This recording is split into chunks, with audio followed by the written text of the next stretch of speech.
오늘 우리가 함께 나눈 에스더서 3장 12절부터 15절 말씀을 본문으로 확정된 멸망의 날이라는 제목으로 함께 나누기 소망합니다. 우리 국민들 가운데는 호불호가 갈리지 않는, 즉 싫어하는 이가 거의 없는 역사적 위인이 두 분이 계십니다. 한 분은 한글을 창제한 세종대왕이시고요. 또 다른 분은 무패의 신화를 쓰며 왜군에 의해서 정말 풍전등화의 위기에 있었던 우리나라를 건진 이순신 장군이죠. 생각해보면 세종대왕은 굳이 한글을 창제하지 않았더라도 어차피 임금의 왕의 혈통이었고 임금이 되었기 때문에 누구나 다 역사에 그 이름을 기억하게 될 겁니다. 하다못해 조선시대 아무 일도 거의 하지 않은 명종이라거나 아니면 철종 같은 임금들도 우리가 기억을 하고 있죠. 하지만 이순신 충무공은 다릅니다. 이 충무공 같은 경우는 임진왜란이라는 비극적인 사건이 없었다면 지금 우리는 그의 이름을 기억하지도 알지도 못했을 것입니다. 임진왜란 직전까지 이순신 장군은 뭐 그리 특별할 게 없는 한낱 하급 군관에 불과했습니다. 이순신 장군은 무과를 급제를 했지만 이순신 장군이 무과에 급제한 나이는 무려 32세 때 무과를 급제합니다. 오늘날에도 32살의 공무원이 된다. 그러면 굉장히 늦었다라고 얘기를 하는데 평균적으로 10대 때 또는 빠르면 10대, 늦어도 20대에 평균적으로 과거를 급제하는 조선시대의 모습을 본다면 이순신 장군이 얼마나 늦게 관직에 올랐는지 우리가 알 수가 있습니다. 관직이 올라서 군관이 된 후에도 그에게 관우는 따르지 않았어요. 맞는 직책마다 저 변방에 아무도 가고자 하지 않는 변방에서 하급 군관으로 참모 역할을 하거나 또는 소규모 부대의 지휘관의 역할을 맡았습니다. 그리고 한 번은 여진족이 쳐들어올 것이 분명하였는데 자신들이 가지고 있는 병력이 너무 적기 때문에 상급 지휘관에게 지원 병력을 좀 보내주십시오라고 요청했지만 그 지휘관은 병력을 보내지 않았어요. 여지없이 여진족은 쳐들어왔고 이순신 장군은 중과부적이었기 때문에 일단 후퇴를 합니다. 그리고 여진족이 마을을 휩쓸고 간 뒤에 반격을 해서 추격전을 벌여 마을 사람들과 포로들을 되찾아오는데요. 이 일이 핑계가 되어서 이순신 장군은 모든 관직을 빼앗깁니다. 파면을 당한 거죠.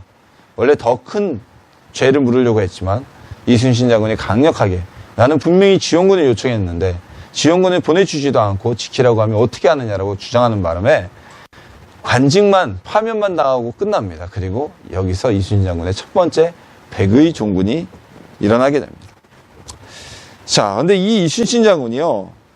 두각을 나타내기 시작한 것은 바로 임진왜란입니다. 임진왜란 직전 서해 유성룡의 강력한 청거로 유례가 없을 정도의 엄청난 초속 승진을 한 이순신 장군은 우리가 알듯이 수군의 지휘관으로 부임을 하게 됩니다. 그리고 마침 임진왜란이 발발했을 때 자신의 휘하 병력을 데리고 우리 군에게 어찌 보면 거의 첫 번째 승전보를 전하는 장군이 됩니다.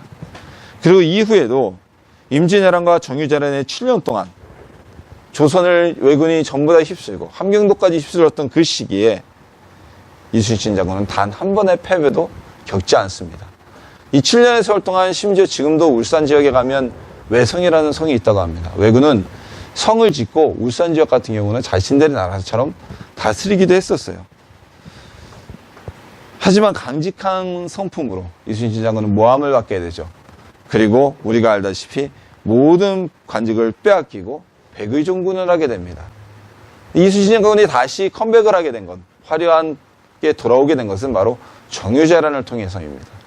임진왜란 이후에 명나라가 참전을 하고 명과 일본 사이에 휴전협정을 맺게 됩니다. 그래서 잠시 동안 전쟁이 끝나요. 그 사이에 이순신 장군은 관직을 빼앗기고 파면을 당합니다.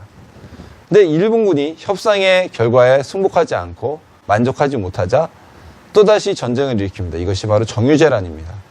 정유재란이 벌어지고 칠청령 해전에서 우리가 알다시피 원균 휘하의 조선 수군이 거의 괴멸이 되자 그제야 이순신 장군은 또다시 수군의 지휘관으로 부임을 하게 됩니다. 그리고 우리가 잘 알듯이 단 12척의 전선을 가지고 300여 척이 넘는 일본 왜군의 전선을 격파하는 명랑해전을 승리를 겪게 됩니다. 정말 드라마처럼요. 이런 드라마가 없어요. 일본이 전쟁을 끝내기로 하고 후퇴하는 그들의 뒤를 쫓아가서 격퇴하던 마지막 해전인 노량해전에서 전쟁의 끝과 함께 이순신 장군은 삶을 마감하게 됩니다. 자, 만약에 우리 민족에게는 비극이었지만 임진왜란이라는 큰 전란이 없었다면 오늘날 우리가 이순신 장군을 알 수 있을까요? 아마 그는 평생 하급 무관으로 군관직을 보낸 조선시대의 수많은 벼슬아치와 같이 우리에게 기억되지 못할 겁니다. 자, 이처럼 충무경의 예처럼요, 고난이 하나님을 만나게 하는 계기가 되기도 하고 누군가에게는 전화위복의 계기가 되기도 합니다. 근데 이 고난의 수준이 그냥 단순한 연단이 아니라 때로는 죽음의 확정 판결을 내리는 그런 고난이 될 수도 있어요. 자, 죽음의 예전까지 되는 고난이 왔을 때 이때 우리는 과연 어떻게 해야 될까요? 오늘 말씀을 나누면서 함께 깨닫는 시간 되기를 소망합니다. 이스라엘 민족은 유다가 멸망하면서 그들은 가나안 땅에서 강제로 이주되게 됩니다. 마치 우리나라의 광복군이 해방이 인접하자 연해주에서 활동하던 광복군들이 소련에 의해서 강제로 카자흐스탄, 우즈베키스탄 쪽으로 이주하게 된 것과 마찬가지죠. 강제로 메소포타미아 지역으로 이주되게 됩니다. 이 메소포타미아 지역은 오늘날의 이라크 지역, 그리고 페르시아 지역의 수도가 있었던 거의 이란 지역까지도 이주가 되게 돼요. 이스라엘 민족은 하나님께서 이스라엘 민족을 다시 가나안 땅으로, 자신들의 땅으로, 조상의 땅으로 회복시켜 줄 것을 기도하며 살았습니다. 많은 성서신학자들의 연구에 의하면 이 시기, 이스라엘이 포로가 되어서 끌려간 시기를 포로기라고 부르는데요. 포로기 이스라엘 민족만큼 하나님을 잘 섬기고 율법을 많이 연구했던 시기가 없다고 합니다. 이들은 자신들의 나라가 멸망하고 가나안에서 쫓겨난 것이 하나님의 말씀을 지키지 않았음을 깨닫고 조상들의 죄를 반복하지 않기 위해서 포로기 동안 율법 연구에 매진합니다. 그리고 아이들에게, 백성들에게 율법을 가르치는, 하나님의 말씀을 가르치는 회당 제도가 바로 이 포로기에 공식적으로 시작되게 됩니다. 비록 그들에게는 하나님께 예배드리고 제사할 수 있는 예루살렘 성전은 없었지만 안식일마다, 절기마다 회당에 모여서 하나님의 말씀과 율법을 나눔으로 자신들이 조상이 졌던 죄악을 다시 한번 반복하지 않으려는 노력을 취한 시기가 바로 이 포로기였습니다. 하지만 이스라엘에게 찾아온 것은, 이렇게 열심히 하나님을 섬기며 예루살렘에서 다시 하나님께 예배할 날을 고대하던 그들에게 찾아온 것은 해방과 가나안으로의 복귀가 아닌 멸망의 소식이었습니다. 이 페르시아 왕국의 제상이었던, 제상은 모든 벼슬아치 중에 최고 벼슬아치를 얘기합니다. 오늘날로 굳이 말하자면 국무총리급의 사람을 제상이라고 부르는데요. 역사적으로 조조가 한 나라의 제상이었죠. 제상이었던 조조가 세력을 얻어서 자신의 나라를 세운 것처럼 최고의 벼슬아치가 제상인데, 페르시아의 제상이었던 하만은 매우 간교하고 교만한 사람이었습니다. 이 사람은 한마디로 왕의 신임을 전폭적으로 받았어요. 그 임금의 신임을 바탕으로 무소불위의 권력을 행사했습니다. 이 제상이 된 하만에게 왕의 모든 신하가 엎드려 절하며 그의 권력이 굴복했지만 단 한 사람이 절을 하지 않았어요. 이 사람이 누구냐면 바로 모르드게라는 사람이었습니다. 이 사람은 포로로가 되어서 이 땅에 끌려온 아마 1세대 사람이라고 생각을 하는데요. 그는 여호와 하나님을 섬기는 유대인이었기 때문에 하나님 외에 사람에게 절하는 것을 원치 않았습니다. 모르드게 주변에 있었던 많은 동료들이 얘기를 합니다. 야, 너 어쩌려고 하만에게, 저 제상에게 절하지 않냐? 그래서 모르드게가 얘기를 하죠. 나는 유대인이다. 그래서 나는 여호와 하나님 외에는 사람에게 절할 수가 없다 라고 얘기를 합니다. 이것이 우리의 신앙이다. 그러자 모르드게 주변에 있던 이들이 모르드게를 시기했는지 그가 어떻게 되는지 보려고 하만에게 이 사실을 고자질을 합니다. 제상님, 모르드게라는 작자가 있는데 제상님에게 절하지 않습니다. 우리가 절을 하라고 설득했더니 자기는 이스라엘 민족 유대인이기 때문에 하나님 외에게는 절할 수 없다고 하네요. 그러자 이 얘기를 들은 하만은 매우 분노하게 됩니다. 교만했던 하만은요, 모르드게만 복수하고 절하는 것을 시원치 않다고 생각하고 모르드게의 민족이었던 유대인 전체를 죽이려는 계획을 세우고 음모를 꾸미게 됩니다. 그래서 임금에게 조언을 하게 됩니다. 임금에게 가서 유대인에게 대하여 말하기를 페르시아에 포로로 잡혀온 민족이 있는데 이 민족은 나라의 법을 지키지도 않고 자신들의 풍습만 따라서 풍기를 문란하게 하는 민족입니다. 이들을 제하여 버리심이 왕의 통치와 이 나라 질서를 세우는데도 옳은 일이 아니겠습니까? 라고 하자 하만을 신뢰했던 페르시아 왕은 그에게 그래 네 맘대로 법을 집행해라. 그렇게 해라 라고 하고 왕의 도장을 찍어줍니다. 근데 단순히 이 직업만 있었던 것이 아니라 뒷거래가 하나 또 있어요. 하만이 말하기를 임금님께서 저에게 이 민족을 모조리 처단할 학살할 권한을 주시면 제가 임금님께 1만 달란트의 선물을 드리겠습니다. 뇌물을 주겠다는 얘기죠. 왕은 기분이 좋아요. 그럼 나쁠 게 없을 것 같아요. 말을 들으면 이 나라의 질서를 어지럽힌 이들을 처단하고 내 개인적으로도 돈이 생기니까 어마어마한 돈이 생기니까 그렇게 허락을 해줍니다. 자세히 알아보지도 않고 허락을 해준 거죠. 그래서 이 임금의 아주 경솔함에 대해서 알 수가 있어요. 에스더서에 나오는 이 임금이 아수에로인데요. 얼마나 이 사람이 겸손한 사람이냐면 에스더가 왕후가 될 수 있었던 것이 그의 원래 왕후였던 왕후가 임금이 술이 거나하게 취하여 신하들과 잔치에 자신 왕후의 미모를 자랑하려고 나오라고 부릅니다.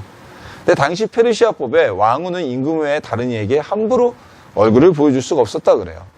그걸 아는 왕후 와스디가 그럴 수 없습니다. 이 나라의 법과 그 규칙을 어기는 일입니다. 라고 하자 분이 나서 자신의 왕후를 패한 아주 어떻게 보면 폭군과 같은 생각이 없는 임금이었어요. 그러니까 자신의 민족, 어쨌든 타민족이건 무엇이건 자신의 나라의 백성인데 한 민족을 멸족하겠다는 이 이야기에 흔쾌히 허락을 하게 된 겁니다.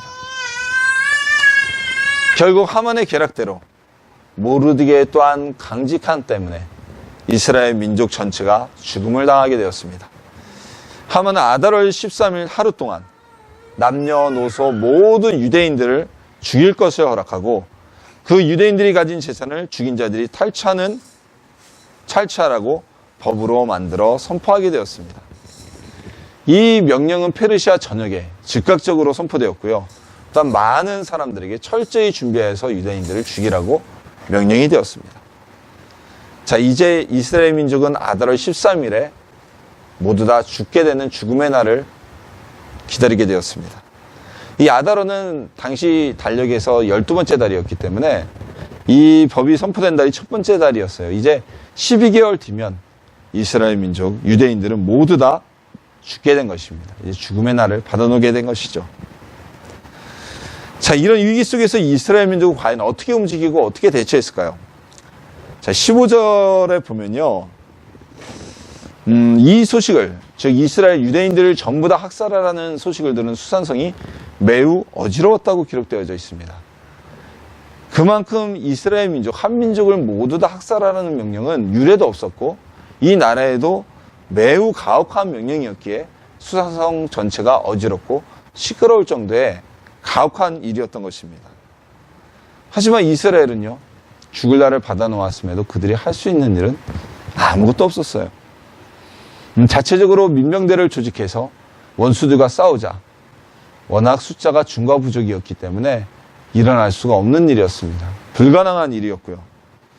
아니면 도망을 치는 것인데 당시 페르시아 제국의 영토는 서쪽으로는 지중해, 동쪽으로는 카스피해, 북쪽으로는 러시아 남단, 그리고 남쪽으로는 아프가니스탄을 넘어가는 정말 대제국이었습니다.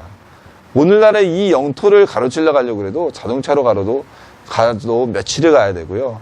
비행기로 좀 가야 빨리 갈 수 있는데 도보 외에는 도망갈 방법이 없었던 유대인들이 도망을 쳐봐야 12개월 뒤에 어느 곳에 가서 이 제국을 벗어날 수 있겠어요. 결국 속수무책이었습니다. 또한 거기다 더 절망적인 것은 무엇이었냐면 이 페르시아의 법률상 임금이 한 번 그의 도장을 찍고 선포한 법은 임금이라도 그 법을 다시 취소할 수가 없었습니다. 즉 이스라엘을 아달월 13일에 죽이고 그들의 재산을 멸절하고 모두 다 빼앗아가라는, 자, 이 얘기를 들으면 무슨 얘기입니까? 결국은 합법적으로 산적질을 하라는 얘기입니다. 합법적으로 돈을 취하라는 얘기입니다. 자, 어떤 산적들이, 어떤 살인자들이 굳이 페르시아의 군대가 움직이지 않더라도 얼마나 유대인들을 노리고 있겠어요. 이러한 명령을 없앨 방법조차 없었다는 겁니다. 이게 더 절망적인 겁니다. 오늘날에는 그렇죠. 오늘날에는 법률이 잘못되면 그 법률을 폐지합니다. 최근에 기무사의 계엄 계획이 문제가 돼서 이번 정부에서 한 일 중에 하나가 기무사 개혁위원회에서 엊그저께 건의를 올렸어요. 기무사를 존재하게 하는 법적 근거인 기무사령과 대통령령을 모두 다 폐지하시려고. 지금 오늘날에는요, 법이 잘못됐으면 그 법을 개정하거나 아니면 얼마든지 폐지할 수가 있습니다. 하지만 이 시대는 그러지 못했어요. 자, 하지만 하나님께서는 이런 절망 속에 있었던 이스라엘 민족에게 남겨두신 히든카드가 하나 있었습니다. 바로 페르시아의 왕후였던 에스더였습니다. 이 에스더는 왕으로 선택됐을 때 와스디가 파면되고 그리고 새로운 왕으로 뽑히게 될 때 에스더가 뽑혔는데요. 그는 자신의 사촌오빠였던 모르드게의 조언에 따라 자기가 이스라엘 민족이라는 것을 숨기게 됩니다. 하만이 왕후가 만약 유대인인 것을 알았다면 에스더를 먼저 제거하려고 했거나 아니면 유대인을 죽이라는 명령을 내리지도 않았겠죠. 하지만 하만의 명령은 이미 모든 유대인을 죽이라고 내려졌고 유대인들은 모두 죽음을 당할 위기에 있었습니다. 그런데 왕후 에스더 때문에 이스라엘 민족은 자신들의 억울함을 왕에게 직소할 수 있었습니다. 근데 여기에도 큰 어려움이 있었어요. 왜냐하면 에스더가 왕후였지만 에스더는 역시 큰 힘이 없었습니다. 이미 임금이 에스더를 마지막으로 찾은 지가 한 달이 지났습니다. 즉 왕의 머리에서 임금의 머리에서 에스더는 관심이 멀어졌다는 겁니다. 하지만 모르드게의 충고를 들은 에스더는 담대히 임금에게 나가기로 합니다. 자신의 민족을 위해서 구원의 메시지를 전달하러 갑니다. 그러면서 수산성에 있는 모든 이스라엘 민족이 함께 모여 3일간 금식 기도를 해달라고 요청합니다. 자, 에스더와 이스라엘 민족은 마지막 방법을 취한 겁니다. 에스더가 함부로 자신의 민족을 내가 유대인이니까 저를 살려주십시오라고 말하고 청원했다가는 오히려 에스더도 왕을 속인 죄로 그리고 이스라엘 민족은 왕의 명령을 거역하고 법을 어기고 로비를 한 것으로 인해서 반역의 누명을 쓰고 더 일찍 죽음을 맞을 수도 있었습니다. 하지만 이들에게는요, 죽음의 날짜가 다가오고 있음에도 가만히 앉아만 있을 수는 없었던 거예요. 그래서 죽음의 각오로 에스더는 임금에게 나갔고 이스라엘 민족은 죽음의 각오로 3일 동안 금식했습니다. 오늘날 우리나라 3일 금식 참 쉽죠. 우리나라 뭐 기도원에 가서 금식하고 또 날씨가 선선할 때 금식하고 그래서 겨울에 금식들을 많이 하세요. 금식은 겨울에 하는 게 쉽습니다. 그런데 지금과 같은 연일 무더위에 우리가 3일을 굶는다고 생각해 보십시오. 에어컨도 없는 곳에. 이 페르시아는 더워요. 거의 우리나라의 지금 무더위 수준이라고 보면 됩니다. 이 무더위 수준에 3일을 굶는다는 것은 정말 오늘날의 금식과는 다르게 생명을 건 행동이었어요. 이스라엘 민족은 생명을 걸고 하나님께 나갔던 겁니다. 죽음의 날이 예정되었던 이스라엘은 하나님께 금식하며 방법을 찾습니다. 성공의 가능성 매우 낮았어요. 하지만 에스더만을 의지한 것이 아니라 죽음의 날을 기다리는 이들은 하나님께 금식하며 이스라엘의 유일한 선택은 하나님이었던 것입니다.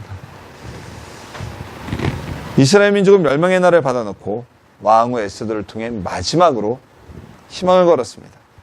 그리고 3일을 하나님께 금식하며 구원을 청했습니다. 그때 하나님은 이 나라의 임금의 마음을 움직이시고 또한 에스더에게 그 마음을 움직이시는 지혜를 주셔서 이스라엘을 죽음에서 벗어나게 하셨습니다. 그 과정은 이랬어요. 에스더가 임금 앞에 나갔을 때 임금의 눈에 갑자기 에스더가 사랑스러워 보여지게 되었습니다. 그리고 허락받지 않고 나온 에스더가 나왔을 때 그가 임금에게 말하는 것을 허락을 하게 됩니다.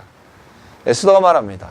임금님, 오늘 밤에 제가 임금님을 위해 잔치를 벌였으니 임금님이 사랑하시는 하만과 함께 두 분만 참석하십시오.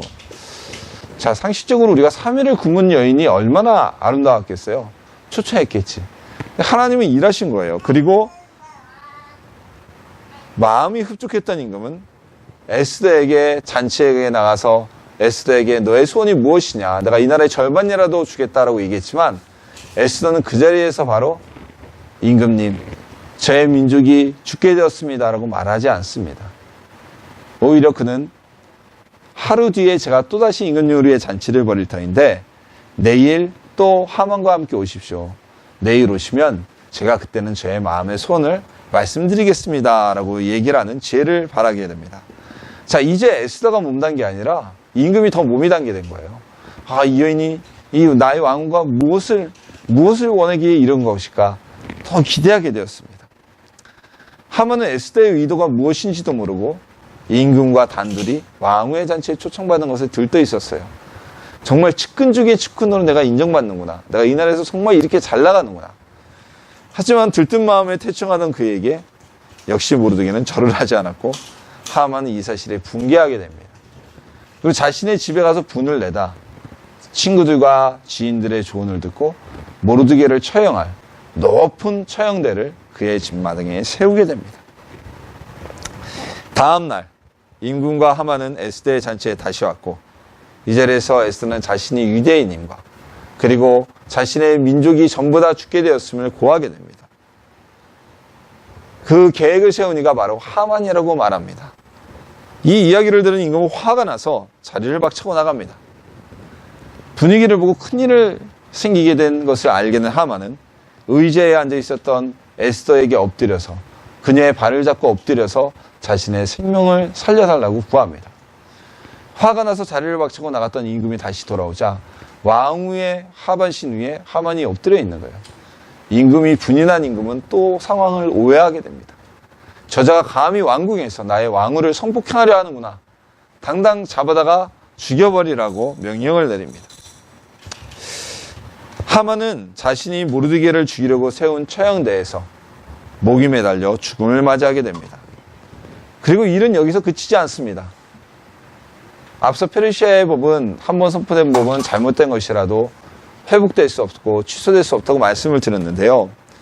어떻게 이스라엘 백성을 살려야 될까 고민하던 임금은 에스더에게 이스라엘을 구할 방법을 너의 지혜로 마음껏 쓰고 나의 도장을 찍어 법으로 공포하라고 허락을 합니다.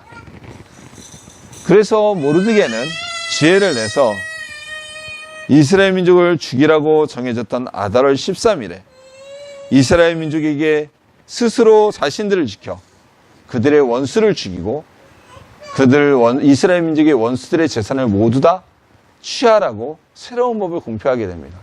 신법과 구법이 충돌하게 되는 거죠. 과거에 선포된 법은 유대인을 죽이라고 했는데 이제 반대로 새로 선포된 법은 유대인을 해하는 자, 유대인의 원수된 자들은 그날 다 죽일 수 있는 살인 면허를 이스라엘 민족에게 그날 준다는 겁니다. 자, 사람들이 듣고 어떻게 생각했겠습니까? 과거의 법과 신법이 있으면 누구나 다 신법을 따르게 되죠. 이 소식이 페르시아 전역에 소문이 났을 겁니다. 이스라엘 민족을 죽이려던 하만이 제거되었다. 임금이 더 이상 이스라엘 민족을 죽인 것을 원치 않는다. 그렇다면 누가 왕의 마음을 거스르고 이스라엘 민족을 죽이려 했겠습니까? 이제 이스라엘 민족을 죽이려고 했던 원수들은 이스라엘 민족을 죽이는 것이 아니라 이스라엘 민족에게 죽임을 당하지 않기 위해서 숨어야 했습니다. 그리고 이스라엘 민족에게 누구건 원한을 사지 않기 위해서 조심하게 됐어요. 원한 샀다가 아달월 13일에 죽어도 할 말이 없는 거니까요. 그야말로 정말 전화위복이 된 것입니다. 이스라엘에게 확정되었던 멸망의 날은 오히려 이스라엘의 복수의 날로 변화되게 되었던 것입니다. 그들을 괴롭히고 그들을 죽이려고 했던 이들에 대해서 복수의 행위를 할 수 있는 전화위복이 되게 된 것입니다. 이 모든 일은 하나님께서 이스라엘 가운데 일하신 것이죠. 우리에게도 피할 수 없는 고난의 날이 있을 수 있습니다. 이미 날짜까지 지정되어서 하루하루 우리의 피를 말리며 그날을 기다릴 수밖에 없는 상황이 우리에게도 있을 수 있습니다. 헤쳐나갈 수 있는 방법도 없고 불가항력적인 상황일 수도 있습니다. 그날을 기다릴 수밖에 없지만 그날에 오는 고난은 굳이 우리가 예수님을 잘못 믿어서가 아닙니다. 에스더서에 등장하던 이때, 이 시기의 이스라엘은 그 어느 때보다도 여호와 하나님을 잘 믿고 잘 섬겼습니다. 하나님의 율법을 지켜 살려고 했습니다.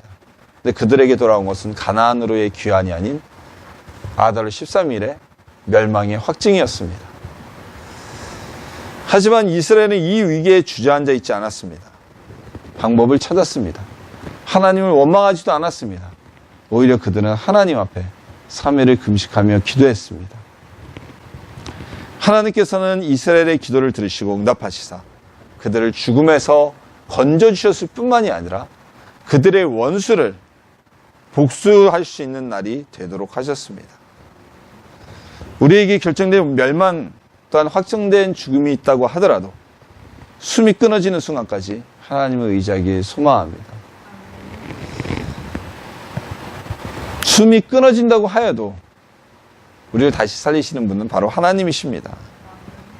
다가오는 고난과 어려움에 낭망하고 좌절하지 마시고 확정된 멸망의 날을 복수의 날로 변화시키는 하나님만 믿고 의지하는 주님의 자녀가 되기를 예수님의 이름으로 축원합니다.